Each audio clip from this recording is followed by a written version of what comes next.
Good morning, everyone, and welcome to Conquer the Clutter for May 7th. My goodness, it's a good one. We waited for this day for a long time. No snow, nice weather. I I hope you're enjoying the same weather where you are. So today we're going to do an open forum Q&A on achieving goals and setting those goals as achievable. All right. And I want to start off with kind of a warning that as we're talking, I'd like each of you as well to be asking yourself, how much does this, whatever the question is, reflect perfectionism? Because the biggest the biggest barrier is not time, energy, focus, motivation. It is the thing that derails us. And those are the unhelpful thoughts and standards and messages, self-talk. All right. So watch out for perfectionism, because I'm hoping that by the end of this podcast today, everybody realizes that is the biggest barrier. All right. And the self-talk we engage in that supports it. So remember, just as a tiny reminder of the highlights that we talked about last time, that goals need to be observable. And in order to be observable, they don't happen in our mind. All right. They happen out here. That's where the goal gets met. And you think a goal, you set a goal in order to do a goal. And so they have to be behavioral. They have to involve a almost always physical action. What is the physical action that tells you you're on track? You're not off distracted on self-talk and whatever the events of the day that are positive, negative, somewhere in between, how you feel. If you're setting a goal, you're setting it in the context of all of those things. So the goal is the focus, all right? And it has to be able to be observable. Setting a goal in your mind that does not occupy real physical space in some way, and you can see it, you can identify when you're approaching it, and when you've met it. It also has to be realistic. It has to be a realistic goal. Standing back and looking at events, or the byproduct of events that took months, maybe years to create in the way of clutter, that now you're determined to start addressing. Know this: if it took you that long to create it, it isn't going to be resolved by itself, and it isn't going to be resolved overnight. And all the wishing, all the energy, all the planning isn't really going to make a huge difference. Perseverance is the solution to perfectionism. Write that down. Perseverance is the solution to perfectionism. And that's why we're going to break it down again today, open the forum of people who are here, and start realizing where the tripping hazards are on that path. All right. Okay. So just while people are collecting their thoughts and a few more people are joining in, I'd like to raise an issue that I've had multiple, not a lot, but multiple feedback on the frustration and the disappointment of going back into the library of posted podcast videos. At this point, excuse me, we're about 5 months behind. I have contacted Braden to see if there is a difficulty. However, the other and some of the people who have been contacting me have been asking if, given whatever is holding things back, whether we should be turning this podcast into a subscription with a cost. I'm not in favor of that. But I do want you to realize, and I hope that it actually gives you some sense of content, not content, but conception of what is involved in this. Doing this podcast weekly costs me $750 a month. All right. And I'm prepared to bite the bullet on that one. However, as frustrating as it is, know that sooner or later, there are the podcast that you're seeking is going to be posted. We'll try to make that a briefer period of time, but I work with Braden. Other advice has been, find somebody else who can do it faster. No, I work with Braden, and I'm very happy to work with Braden. He's a professional. And he's also a very nice person to work with. And so there may be a delay. One of the other ideas that was offered, and I think this is a good one, I've been kind of rumbling it over in my head with a different vision, but having an index, I think, might also be very helpful. And I'm going to ask Hafsa to sit down and just write down all the titles from the beginning, and in the box where it's 2002, 2003, 2004, 2005, have a drop-down menu of what the indexes are for the different podcasts there. Because I can assure you, even though the last podcast or the podcast before that was really, really important for you, I think that there are now, if I've counted correctly, 157 videos, all right, in that library. And I'm sure that until Braden can manage to get it properly edited and posted, there's going to be something else you could do a refresher on. The other thing I want you to understand is with that $750 a month, that does not include the ongoing cost to park these podcasts in this volume so that you have way back to the first one. I think it's 2022. All right. That parking lot costs a lot of money. And so if you can be patient, know that I'm going to work on the index because I really do think that would be very helpful. And we're all just going to have to take a deep breath and find other topics that are also appropriate and important for you while you wait for the one that you're particularly currently interested in. All right. So if anybody has any other ideas, please let me know. You can send me an email to elaine.birchall@hoarding.ca. All right. Okay. So I'm going to open the floor. I'm going to just see if I can set something up here. Where am I now? Participants. Whoa, that didn't work.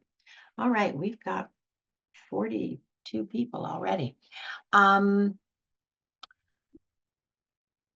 this week did a little experiment in setting a goal and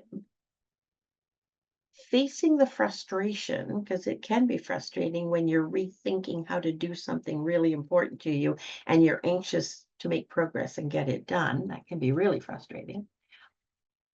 Who here experimented with setting a goal that is both behavioral, observable, and maybe not achievable in one chunk, but tried to break it down into mini goals so that the mini goal was much more possible um, than the overall one? Who here did that? Because we're going to start with, all right, Kathy put her hand up. I think it's Kathy. Kathy, can you unmute yourself? And Dawn did too. Okay. Yes, ma'am. Can you hear me? I can, yes. Oh, Well, yay. So I got to tell you, I've been sick this week, so I'm not sure how long the voice is going to last. okay. But yes, I did. I actually, when we met last week, I wrote down three things, three different tasks that I was going to try and do. And any one of them would be fine. Any one of the pieces of them would be fine. And then this happened. Oh, and dear. as well, it actually is part of the solution. As I was, excuse me for TMI, but as I'm sitting on the toilet looking for medication, I pull out the drawer that has my medicine in it, and I realize my cough syrup is expired in 2012, which in my mind is 5 years ago, but then I did the math and realized, no, that wasn't. So Yeah.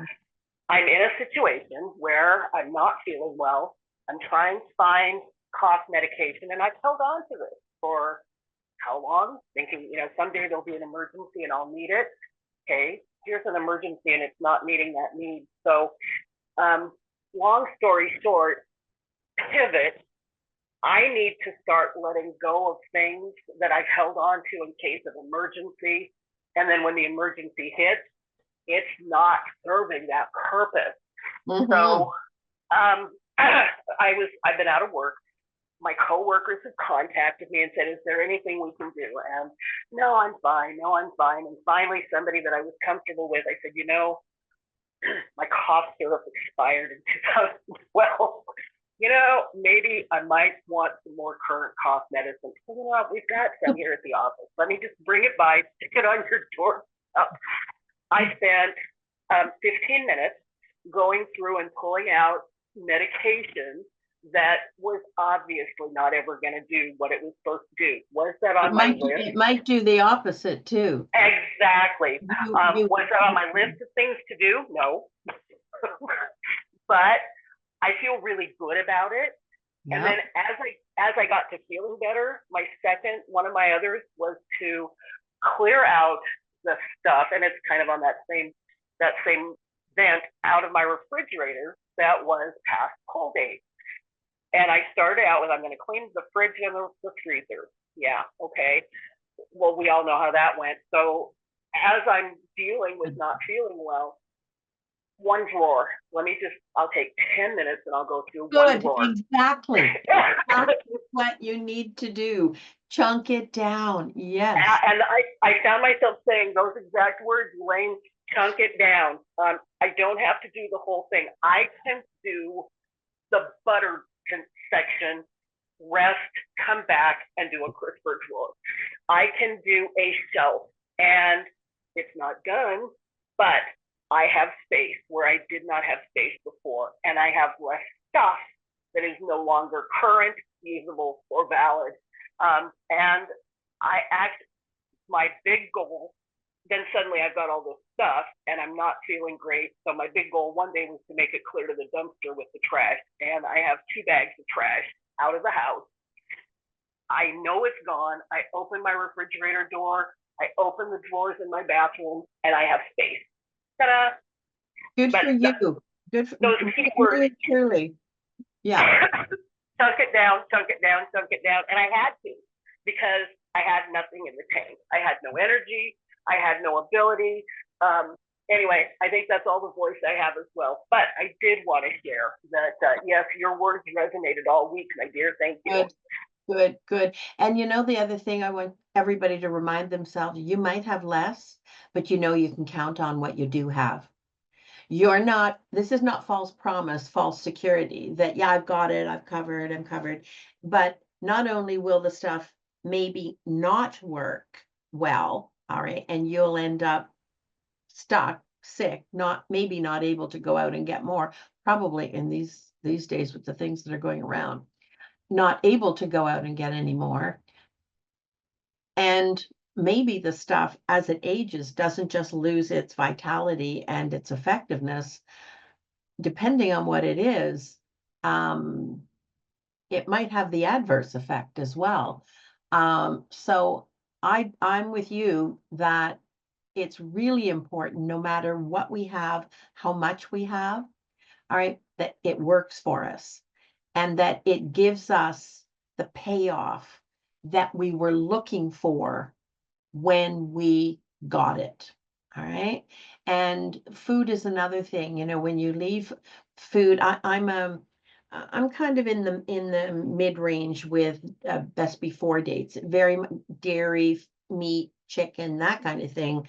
100%. All right. Yeah, I get that there may be a little stretch for some other benign foods. Maybe not foods that are in cans, however. Just know though that when you hold on to things like it's a secure blanket, that you've got it covered, you're certainly not getting the nutrition that you were counting on when you got it. So that for sure dies. When in a previous job that I had, I worked right beside a department that was responsible for responding to contaminations and um, things going off. All right. And I heard some of the saddest stories and some of the funniest stories about the repercussions of just being too optimistic when you extend that deadline, because you convince yourself there's no downside there. Believe me, even if it doesn't kill you and make you terribly sick, there isn't any upside either to it. So, Dawn, you had your hand up. Well, I was just answering to the question, did I try to make goals and reach them? And yes, I've been working on it, and I have a big goal. I need to repurpose a room in our home for a need that's coming. So there's a deadline. It's an overwhelming task. So I've been chunking it down, working on it every day. And I'm still in the middle of the project, but I am making measurable progress. Wonderful, wonderful. What were you saying to yourself? It's good to make progress, but I think that sometimes people, we all do in some ways, we have to really, really watch ourselves because I know I don't hoard, but I'm not exempt from negative self-talk and kind of having to catch myself. Yeah. And so how's that going to work for you, Elaine? How is that going to work for you? Okay, if you have to feel sorry for yourself about something for a short while, do it. And then put it down because that's not the path out of this. All right. That is not going to lead you where you want and need to be. So what were you saying to yourself when you observed, whoa, this is not a small task. I have to do it. This is not a small task. How do I start? Well, I realized I have to start. There's a strong need, a strong deadline, and I have recognized that I am keeping too much of certain things. I've tried to break that down, like why am I keeping this much of this item? And I've recognized when I have had enough energy and mental decision making to make good progress, and when I reach a point that I'm not, I give myself a break Okay. and come back to it. Okay, good. Um, one of the other things that I think is in the long term a good thing, it depends on where in the project you do it, though. When you've got a deadline and it's nagging you, there's going to be a loss or a real repercussion for not achieving some part of it. I think it's a really good thing when you realize that books maybe, or clothes, or something else, anything else, medication, um, the keeping of that is something that you're more likely to do. There seems to be a stronger pull toward it. Okay. I always like to, so that I can, as much as I'm capable of in the moment, have a clear idea, a clear vision of what are you giving me? Why are you in those numbers so important that I have maybe a proclivity to value you higher than. And yet, when I get to the collection, when I have to encounter it, like an example of that recently for me was clothing. All right. And to uh, turn over the winter summer clothing. Um, and I did think that I would just probably this year not need summer clothes at all at one point with our weather. But, but when the good weather came, um, I have a system, and that is I have rolly bins, thinner rolly bins that I put under the bed, and under the bed holds 5 of them. All right, and I have a deal with myself. If it doesn't fit, I need to sort more, because that's the space I have. Other than coats, if we're talking about winter coats and that kind of thing, I have a rack downstairs for coats. But that's my way to put a limit on it. And the limit is about why am I not using you? And so this year I pulled out the tops and the pants, and I only wear pants. I think I've got one skirt to my name, and maybe 2 dresses. I was pulling them out, and it was like meeting an old friend. Oh yeah, I'm going to, yeah. And then I started to realize that that behavior had become rote. All right. I was taking it out, putting it on the bed, taking it out, putting it on the bed, like all of them were contestants. And then I started to think, okay, whoa, slow down a bit. You could achieve 2 things in one action here. At the same time, you're taking them out to hang them up and take the winter ones to put them away. Why don't we find that my term for it is the bride and the bridesmaid? All right. Why don't we just set the bridesmaids free? All right. And donate it. There's no number, there's no expectation. I might go through a pile and there'd be nothing that I want to donate. I'm not obliged. All right. But when I did that, I got a big surprise that there were a lot of things. And the other thing to it isn't just the age of the item, it's also your relationship to it. I have the silliest little outfit that is so comfortable. It's a navy blue cutoff pants with tiny white polka dots, and a top that is really great that matches it. Why is that a big hit in my life? And I thought I'd lost the top. So I was going to donate the pants. All right. Because you can't wear everything with navy blue pants with white dots. Anyway, when I pulled out one of the rolly bins that had got stuck, I guess I hadn't taken it out, I found the top. Well, you'd think I had had a win, at the racetrack. Respect your feelings and your relationship with it, with whatever the item is. Just watch how easily you give away that relationship. Everything, if that's true, all right, that you're really valuing this thing, it can't be everything. That's when you've kind of entered a different realm. Okay, Anne, you have your hands raised. Hi, Hi. Elaine, thank you so much for your guidance. It is really so life affirming and so transformative. These things I want to present are not items. What happened was because all the tariffs are going on to the cars and I have to turn my lease in a few months, I decided to start checking in now. And so I reached out to the guy, never got back to me, the dealer. And I've been with him a long time. So I just made a decision. I'm going to keep hounding him until he, gets back to me. And I did. And then I told him I needed to talk to him. And I was going from step to step, in the process.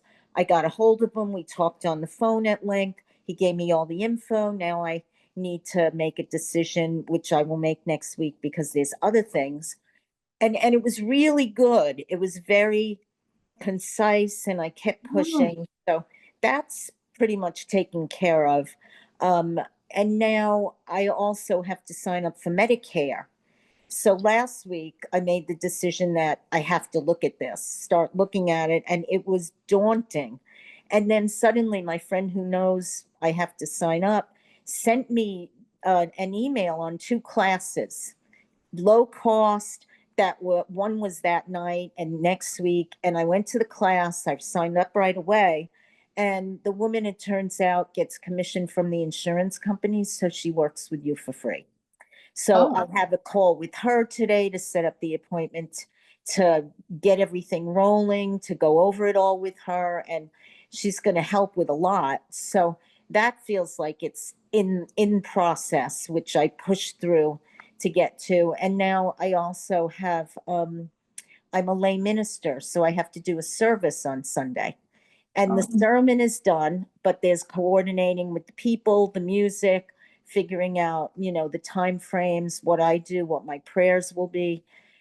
And it's a lot for me. So I feel very proud because right away on Monday, I contacted everyone and got it all set up. And so I just have to use the music and practice. And what I'm feeling really good about is I'm able to do these different things at the same time, but take them in the smaller chunks that you Good talk for about. you.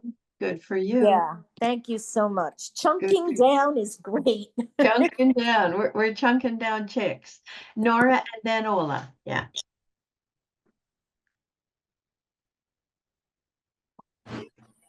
I had my usual very long list of priorities and things that I had to do, but I took to heart you saying choose one goal. So I decided my one goal was going to be to make a space, a dedicated space where I could put down my yoga mat. Ah. Good. Instead of thinking, oh, I should do yoga, but I would have to move all these piles and I can't, there's no space. So I decided I was just going to make a space for the yoga mat, which wasn't easy. There were a lot of piles, but I moved things. I was very, very focused. I did not let myself sit down. I put my phone on a charger away from me so I couldn't check it. I stayed vertical. I stayed dressed with shoes on. So as soon as I filled a garbage bag, I was able to just take it out.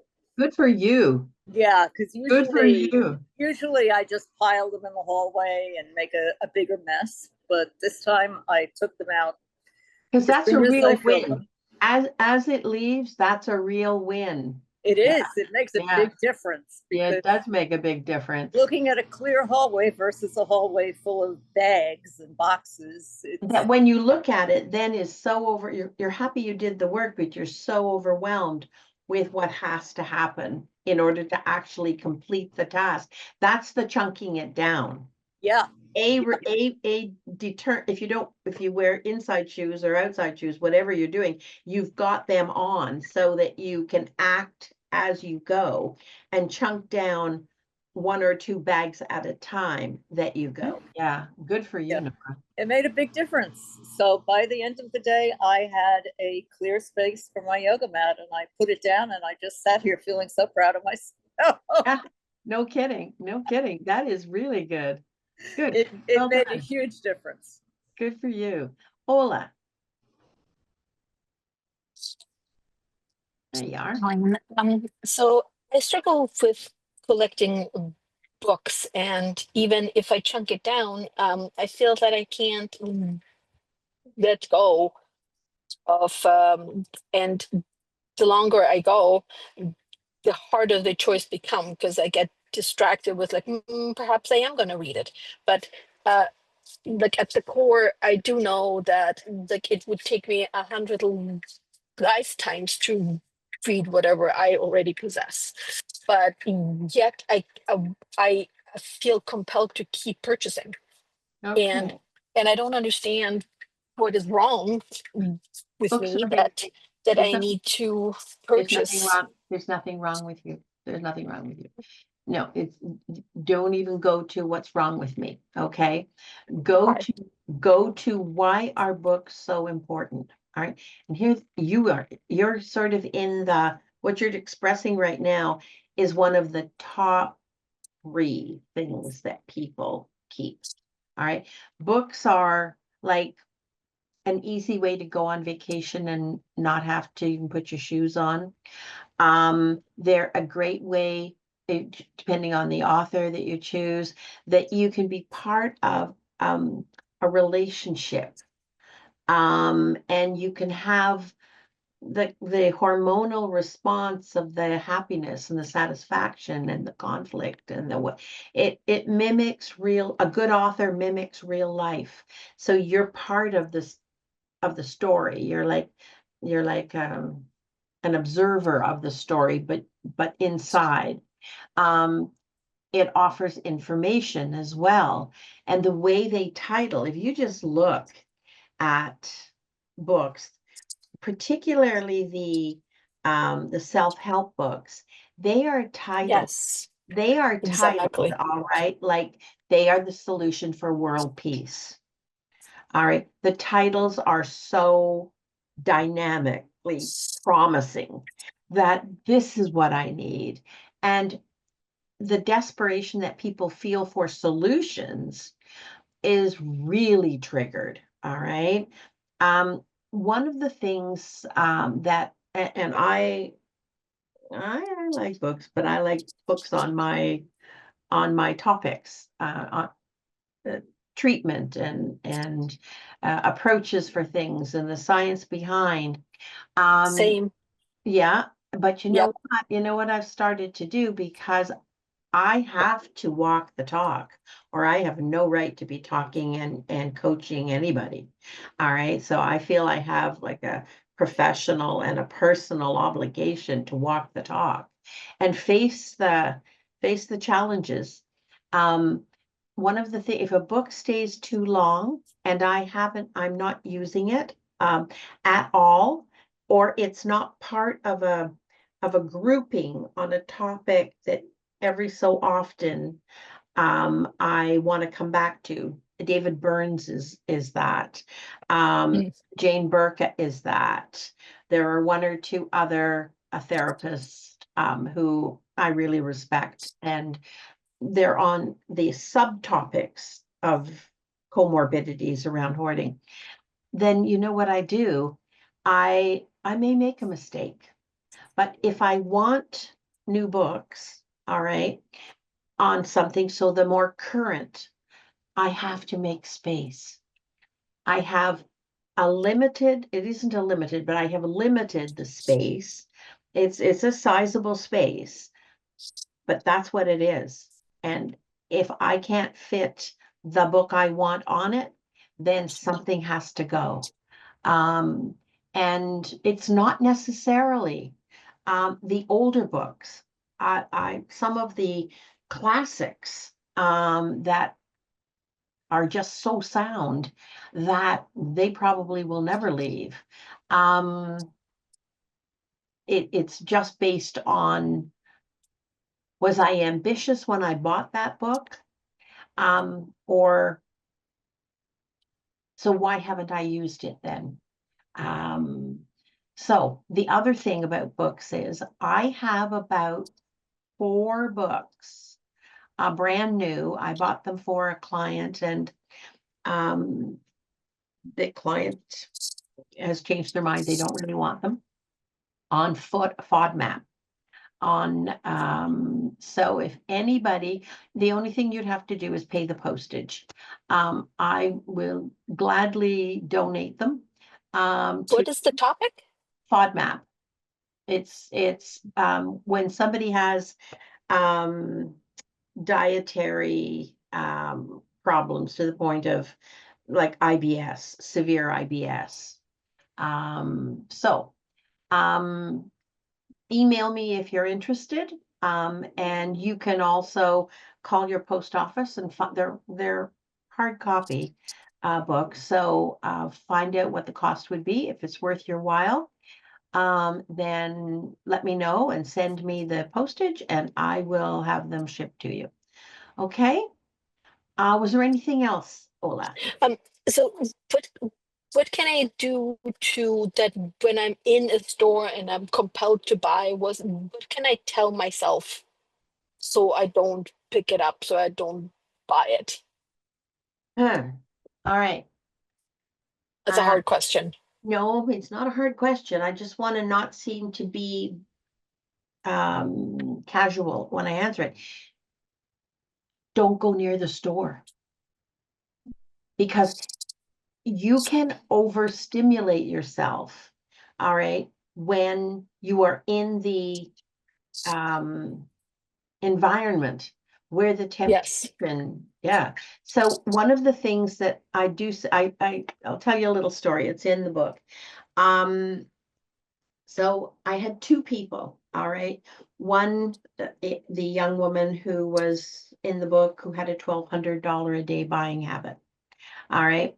The only problem was it was against the liquidity of her home. And so if and she did every day spend $1,200, she would have to go back the next day and return 1,000 of it in order to be able, and that was pretty demoralizing and embarrassing too, because you get to stand out when you do that. So it was shaming for her. The other person was a little more like what you're describing, Ola, and she would find herself in the store. Maybe she had to go for a reason. And it could be practically anything. It could be Costco, it could be Canadian Tire. And so I said, all right, look, the next time, so long as I'm not in a counseling session, the next time you find yourself having broken the barrier of don't go to the store, you're in the store, you find it, and before you go to the cash, check your basket, your push basket. And if there's anything that's in that basket that wasn't on your list, do not go to the store, any store ever, if you have a buying temptation, without a list. And the list is sacrosanct. All right. So you're headed to the cash, pull over, take out your list, check your list against what's in the basket. If you can't make yourself put back anything that is not on your list, the list represents your intention. All right. If you can't do that, pull over behind in an alley somewhere or corridor somewhere and call me. If I can pick it up, I will. If I'm in a counseling session, then I won't be able to. So I'm out one Saturday buying paint to paint my living room, and the phone rings. And it's the woman, I'll call her Susie. And Susie said, hi. I said, hi, how are things going, Susie? And she said, not so good. I said, what seems to be the problem? She said, I'm in the store. I wasn't going to go in the store. I didn't intend to go in the store, but I had to. The lock on the rental property is broken, and my husband's out of town, and I had to go and get a new lock. I said, okay. And so what's in the basket that's more than a lock? And she said, well, there's this, that, the other. And I said, okay, you're a big girl. It's not my right to tell you what's right and what's wrong, but you're calling me because you know you are breaking your word to yourself. What I want you to do is to take the basket and give it to one of the salespeople and say, look, I have to go to the washroom. Would you watch my basket?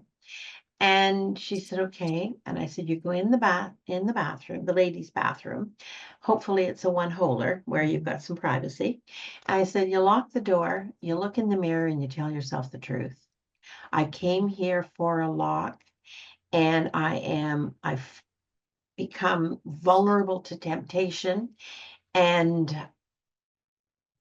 I want more control of my life. I don't want marketing and impulse to be the story of my life. And I said, if that doesn't work, I want you to turn the cold water on, and I want you to splash it on your face. All right, just splash it on your face. Wake yourself up, give yourself a different feel, and then look in the mirror and say, today, what is the best decision I can make today? And she said, well, what decision? I said, you're a grown woman, you're an adult. I have no right to tell you what your decision should be.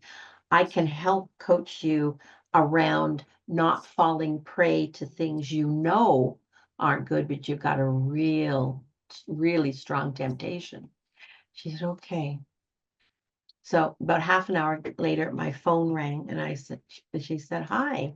I said, hi, how did it go? Pretty good, she said. I put back the barbecue. And so I said, and anything else? She said, I left with the lock. She said, but I keep thinking about, and I said, we can talk about that at the next session. There may be a reason why that thing is in your mind. Let's find out what it is and make sure that you're driving your bus. You're not being held hostage on somebody else's. Okay?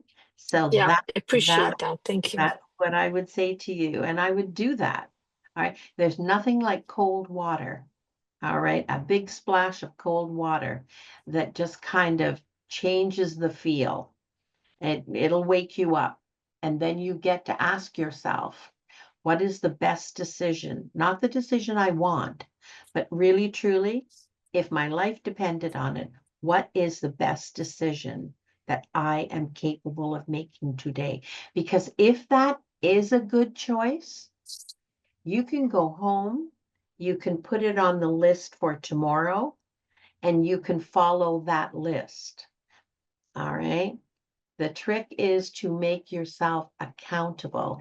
There is nothing in this world other than our children and our pets and our spouses, spouses, or ex-spouses or fathers of whatever, whoever they are, relationships. I'm really got myself in the deep water here now. There's nothing more important in our life than knowing that we are not being influenced against our will. And temptation is somebody hijacking your will. You're not in charge when you're tempted. All right, you're not in charge. Something else is driving the bus. That's what we're fighting, is you giving away your power. Because you have it. It's yours. Don't give it away. Okay. Gotcha. Okay. Thank you, Elaine. You're welcome. Kim and then Christine. Sorry, Christine, I just saw your hand up there now. There we go. Hi. Hi.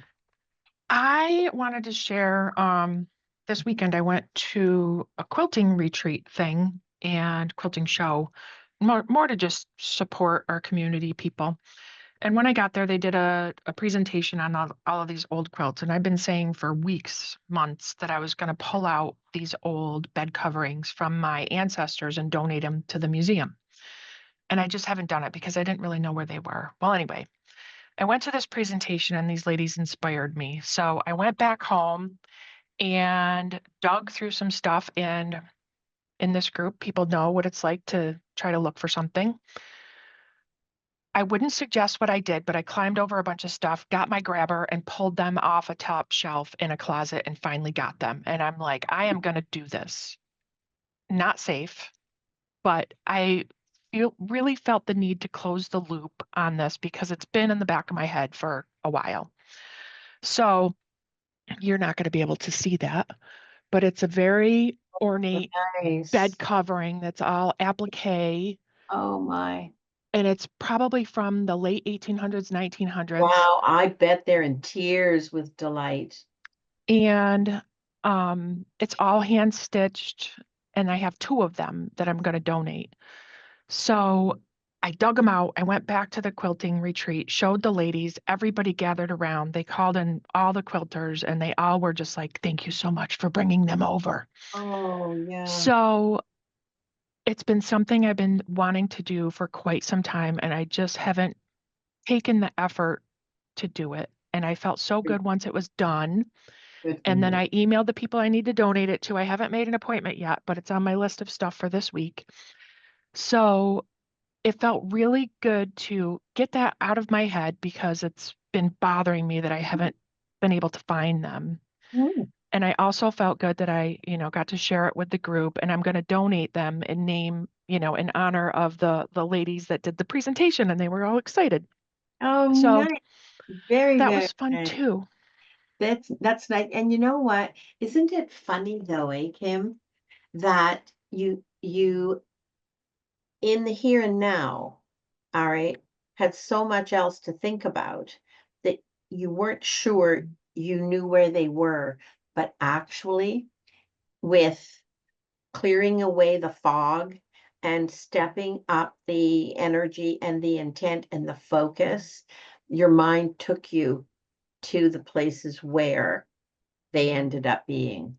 Exactly. Yeah. I mean, I had an idea of where they were. They're in a closet on the shelves, but I thought it was on the right, which is easy to get to. They were not on the right. They were on the left, which was not easy to get to. So, yeah, it just took dedicated effort, focus, and time, and some agility and the right tool And intention. and intention. And intention. Yeah. Yeah. And you know what? I used to quilt. And Oh, you would appreciate this then. I just tell you that they are probably over the moon. Because the meaning that and legitimate, the craftsmanship, the community, those quilts and bed covers like that were like women, a female community getting together to create something, and probably a lot of support and a lot of just a lot of yeah, a lot of belonging happened, and that has that energy, you know. So good for you. Good for you for passing it on and sharing it. Yes. And I feel good that I'm almost closing the loop on this item, this thing, this, thing that's been lingering in my brain. So I always feel good when I finish not the task or whatever. I don't know what you want to call it, but yeah, I guess task, the goal. Yeah, yeah. Good for you. Hats off. And Yes, did you thank have you. to chunk it down? Well, I've been talking about doing it forever, and I keep saying every weekly meeting or every monthly meeting, I'm like, I'm going to go look for them. I'm going to go look for them. And then they have quilting retreats, and I miss the boat, and then I miss the boat again. So just finishing this one thing will remove a little bit of that guilt, that self, that negative self-talk that I've been doing to myself. Nobody's harping on me. I'm just harping on myself. So I think, you know, these little ladies encouraged me and you guys encourage me, and watching everybody else do their small goals every week, it, you know, helps me to just jump in and figure it out. Yeah, move it up the priority list. Good for Yep. you. Good, thanks. Christine. And then Julie, yeah. Yeah, when you were talking about books, that made me wonder, how do you start that process of deciding which of your hundreds of books you are actually going to keep and which ones can go? Like, do you do it based on like, okay, I'm only going to have a certain number of books from this No. category and certain number on this topic? Or No, like, no, when no. you, I do it straight from the heart, okay? I've got, I know the space that I can afford to reserve for books, all right? And it isn't limitless. It's healthy, but it's not limitless, all right? And I just go by two principles. First of all, when I go by, I ask, what's my intention in having you? All right, what's my intention in having you? And that really helps me focus. Curiosity isn't a big thing. My specialty is so compressed and unique. All right. The comorbidities that feed it don't cause it, but make it more difficult to overcome this disability. Um, that's my professional interest. And then there are a very few authors, and they're not necessarily world-renowned authors, but I enjoy them. Dick Francis is one. All right, I'm big equestrian in my past, and the main theme is around racetracks and horses and the business and the intrigue and the whatever. And I love his protagonists. They're they are noble, good people who are with lots of failings, lots of vulnerabilities and shortcomings. But their intent, when it comes right down to it, their action, the action they take is a true, noble, honest one. Dick wasn't going anywhere. I like to read those books and reread them. Who knows why? I don't. It doesn't even matter. I enjoy them. I love Maeve Binchy because, as old-fashioned as her books are, there's nobody who can develop a relationship in a book like her. I'm a therapist. Relationships are key. Then I like Cornwell, and I like, now if you get into, I won't say the names because this is going to be on the internet, but some of the others that I'd start to read, but I wouldn't continue with, those are the ones that go. The ones that I thought I would read and didn't get around to, they go too, if they've been here any length of time at all. And then I see where I am. All right. But I don't let myself fall in love with every book I pick up. But I'm doing that to and with myself. All right. The feeling isn't the only thing that determines it. And that is particularly with the professional books. How am I going to use this? And if I bought it and I've held on to it and I haven't used it, then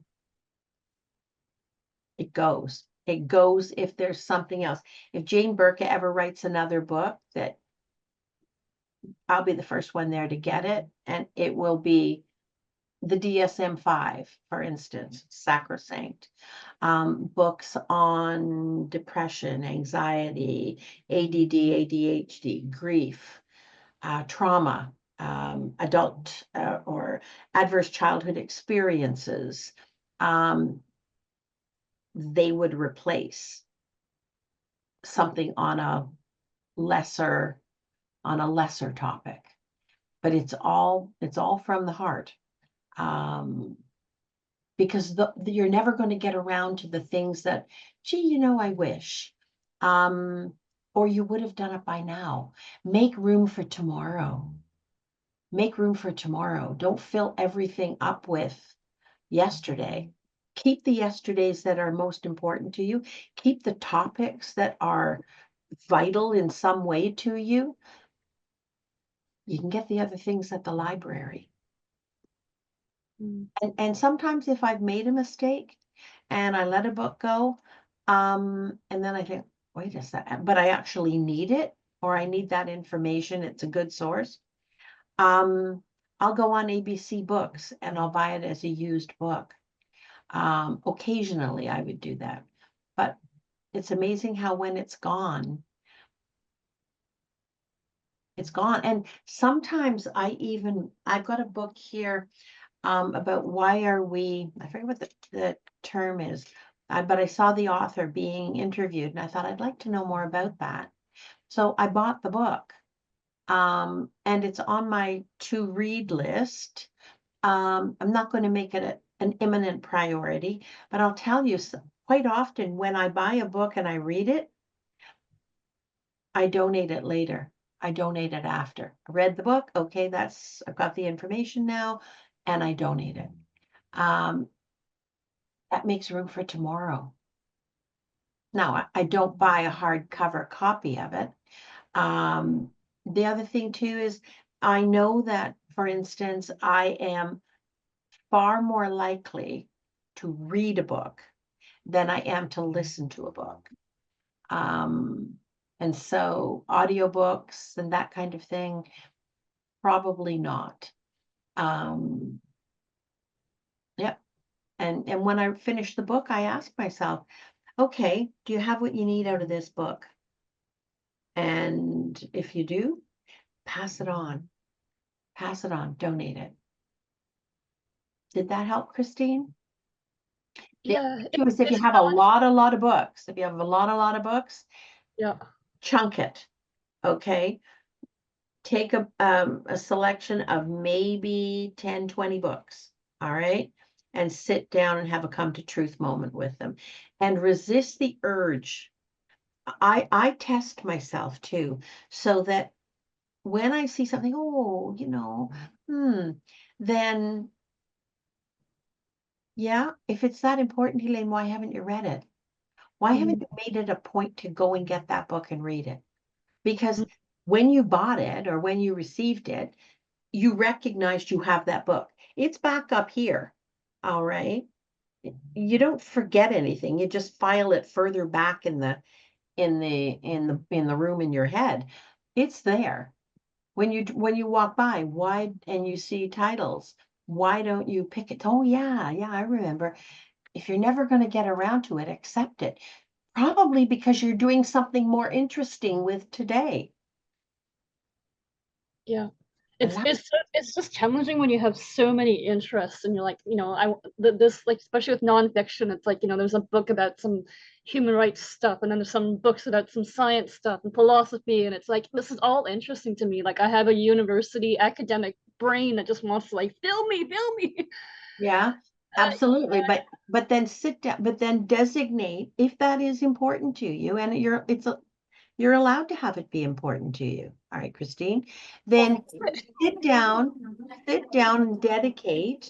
If it's that important to you and that interesting, you dedicate an hour or two every day, and all you do is you sit down and you work your way through the books that have the hierarchy of importance. Stop dreaming you're going to do it and do it. If they really are that important and they're allowed to be, do it. Just do it. All right. I'm too busy decluttering. Well, yeah. And then when you've got the information, you can pass it on, unless it's a staple, a core staple. Right. Right. Okay, we've got one more person and then we're going to have to end. Julie. Hi. Hi, Julie. I was just gonna say about the chunking things down. So I've had a a leak in my bathroom for some time, and it just gives me a lot of stress because, of course, that means somebody has to come in and deal with it and see things, and so I've been avoiding it. And uh, I knew that I got to get this under control because somebody's got to come in, and somebody did come in around Christmas time, and they, looked at it and said they have to come back because the leak's coming from somewhere else. And of course, they never came back, and that was just great for me, except for now it's, A big has to leap. be dealt with.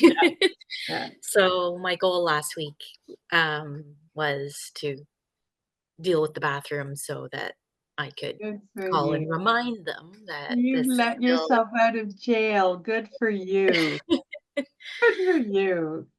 Oh, Yeah, I'm so happy I because wrote things. I know what that takes. Good for you, Julie. Thank you. Yeah, no, So no. I broke it down really, really small, like, every little thing, even if it was, like cleaning the bathtub. I even broke it down like this, clean the sides of the tub, then like the Yes, inside, like, yes. and then I just kind of wrote beside each thing, like checked off like a star, like, okay, I want to do this on this day. And I found as I was doing the smaller things that it was kind of like, oh, I could do the next one, that's not going to take me too long to keep. So I was kind of doing more than Yeah, I set out to do. getting started, Julie, and everybody else is the hardest part. Definitely. It is the Yeah. hardest part. It really, truly is. Yeah. And overcoming the perfectionism too. Like, it doesn't have to be, I'm not on my hands and knees with the toothbrush scrubbing the Yeah, floor. And, I've just got to be okay with, okay, they're going to come in and it might not be spick and span, but that's yeah, okay.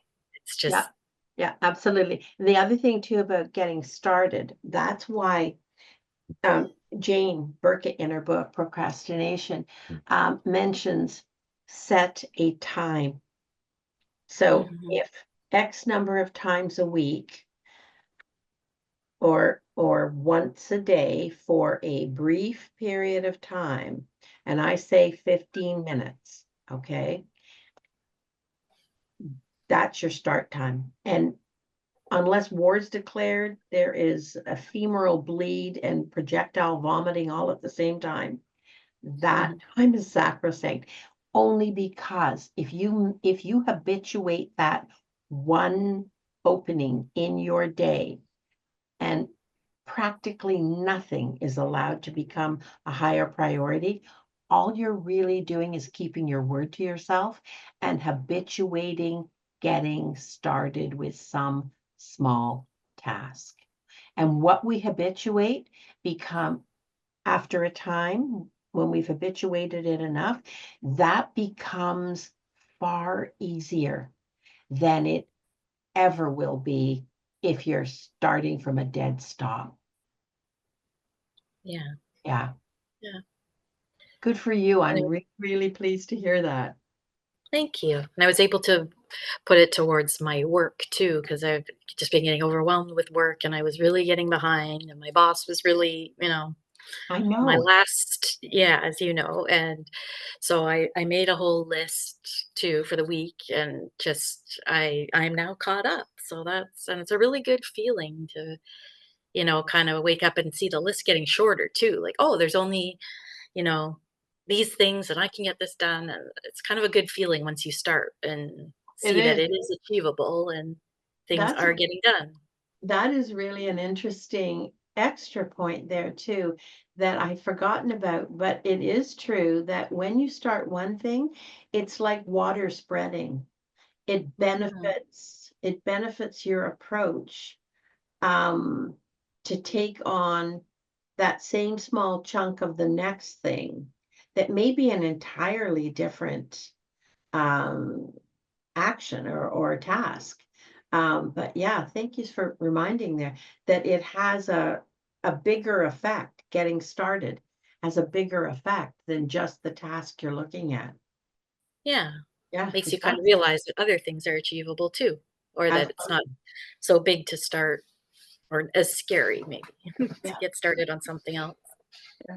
Good So for thank you. you. Thank you for talking. Dawn, Elaine? you said there's one other Sophie? person with their hand, Sophie, yeah. Hi, everyone. Ola, I sent you some notes in the chat. And it's really common in our community, the whole book situation. But it took me some time, and I finally, I'm talking about decades now. I finally found a community center, and I started a library because they just had to go because I wasn't reading them again, and my eyesight is not that good anyway. So what I did, which helped me, don't understand why, I got one of those personalized stamps from Amazon, from the library of Sophia Brown. I stamped each book, and so wherever it goes, I'm still there, kind of. Oh, I love and- the idea. And I took pictures of all the books. I was doing it one by one, but then I started doing the spines because it was just like, I'd be here the rest of my life doing this. And I had my friend come over and she helped me bag them. There's a picture of me with the bags of the books. And me just telling her about the stories, I was like, that was even the best part about it. Just telling her, about each book, and we bagged them. And what I do now, I get my books from the library strictly. And I'm not saying it's easy because this took years. Now, this started in my 20s. I'm in my 50s now. So I put a link in the chat too. So every year, this is my reads for 2025, 2024, and I take a picture of the book. It's like I have a virtual library. So I think that's my book. But I was spending so much money. Yeah. Not like I had a lot of money, but I was spending so much money on books. It was ridiculous, and I couldn't stop. But of course, we're not going to get into all that because time is here. But I had to get therapy, and I look back. It's from my childhood. My grandmother, the best woman in the world, God bless her soul, she brought books into my life, and I think that was the connection. Yeah. That took decades. That took decades to unearth. But little by Very little, powerful. Yeah. little by little, it can be done. But I just tried different things, and it's hard. So self-compassion too, and yeah, keep myself out the store. But the library, I am so grateful for the library and YouTube now. They have the audiobooks on YouTube, which I never thought I could like because I'm so old. But I was spending too much money and Don't be too much. talking about 50 being old. No, no. I just have to say, okay, like what? No, you're having a bad week at 50s old. No, I'm older. Yeah, but You're a it's baby compared to some of us. 55.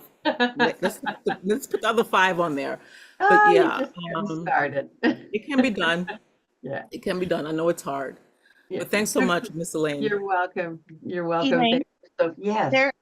There have been some chats, quite a lengthy chat discussion with a question. I know we're out of time. Okay, Let me go ahead. Yeah. It says, what can I tell my mom, who is a porter, who put some old coats to my apartment to just, as she says, for a while. And it's been years, and she now says, you don't love me. And she says, just another time. So basically the mom's keeping these coats there for a long time. And this person says, I'm very upset because I need to have my life with my rules. And there is a fear that she can hoard my place too. Well, she is kind of, isn't she? That's the difficulty. Hoarding spreads with no intent to harm anybody, but it's so that's a more difficult thing because if you have had a clear conversation with her, first of all, I know this is oversimplified, but because someone says something emotional to you, all right, like you don't love me, say, yes, I do love you. It's your coats that aren't part of that relationship. I would do anything for you. I would do anything for you except